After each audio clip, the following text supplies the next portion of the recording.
I'm here today with Norman Rozeff, and we're downtown in Harlingen. We're on corner of Jackson and A Street, and Norman is kindly consented to give us a little historical tour of downtown Harlingen. And Norman, can you tell me a little bit about yourself, your background, what your interests are as far as history is concerned?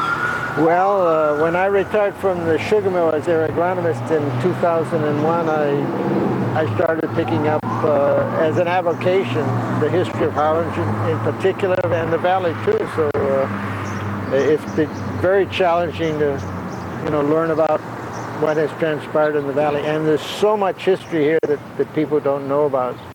Well, you grew up in the valley? No, I didn't. I came here in May of 1975. There was a lot of people that came from Hawaii to Santa Rosa, where they had built the first modern sugar mill in 50 years. So you came here for the sugar industry? Yes. The cane industry. Interesting.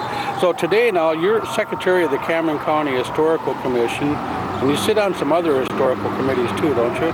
I have just got off the board of the Wethelico Museum after 9 years, and I'm on an advisory board for the Harlingen Arts and Heritage Museum also. That's a lot of hours every week, isn't it? It is. Yeah. Well, listen, can you tell us a little bit about this building across the street here?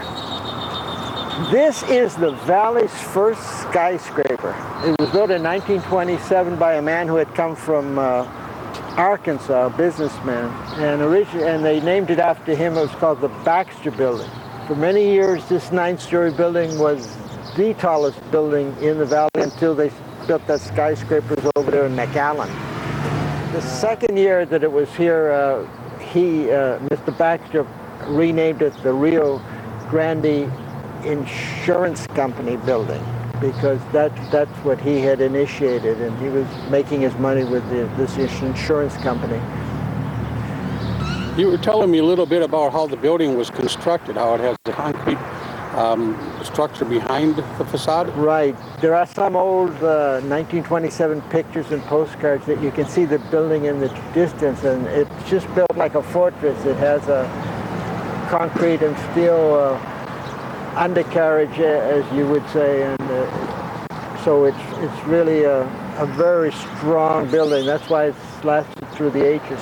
It's in surprisingly good condition for a building that old. Right. There are some thoughts now to convert it to a condominium and office complex if the people who are interested are able to purchase it from the owners. At one time, it had on the roof, it had one of the valley's first radio stations, and later on KGBM was also broadcasting from over here.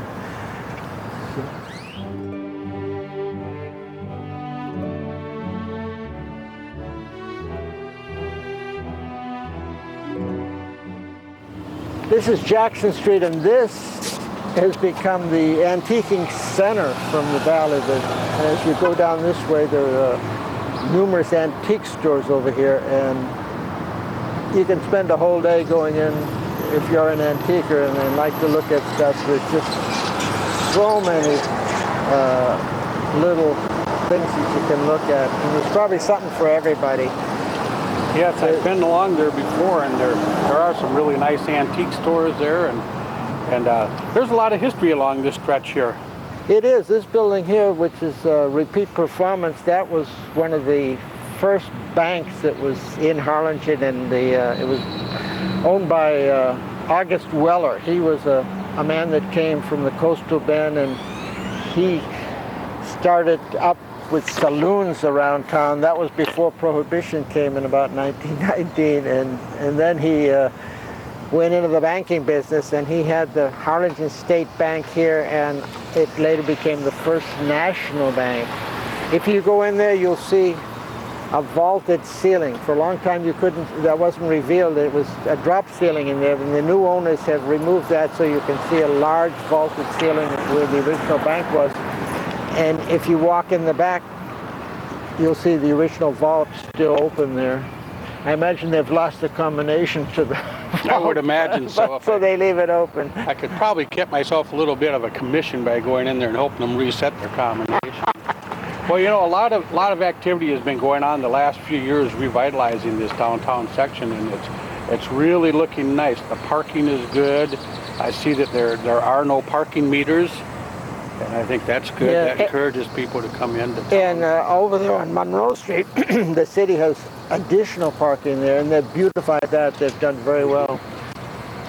This green space that you see here, at one time this was where the Lozano building was. The Lozano building was built in 1915, but the Lozano family purchased that lot in 1909.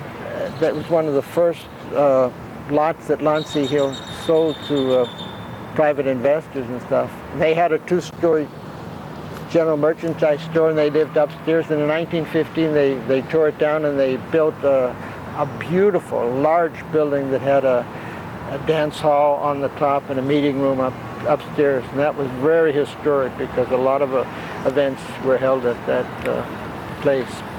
In fact, early on there was a Ku Klux Klan march down Jackson Street at one point when they put the first lighting here. They had a block party. And these citizens who did not want to have the Ku Klux Klan, they met upstairs in the Lozano building, and they had two resolutions that indicated that they did not want the Klan taking law into their own hands here in Harlingen. So that was very significant. The Ku Klux Klan was kind of like a major force for Sam Robinson to run for sheriff, wasn't it? It was, yes. I mean, he was opposed to the Klan. Right. And even Lansing Hill himself ran for county commissioner on an independent party because they were trying to get the forces that were in place. Mainly James Wells was the power. He was the boss of Cameron County, and so that was important to try to take the power away from him.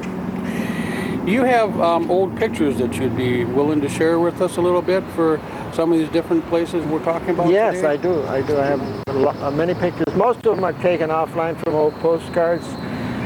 And of course, the Robert Runyon collection is online from the Library of Congress. I've seen that. And he periodically came to Harlingen and other places in the valley and took marvelous pictures. And if it weren't for him, we wouldn't have the documentation we do.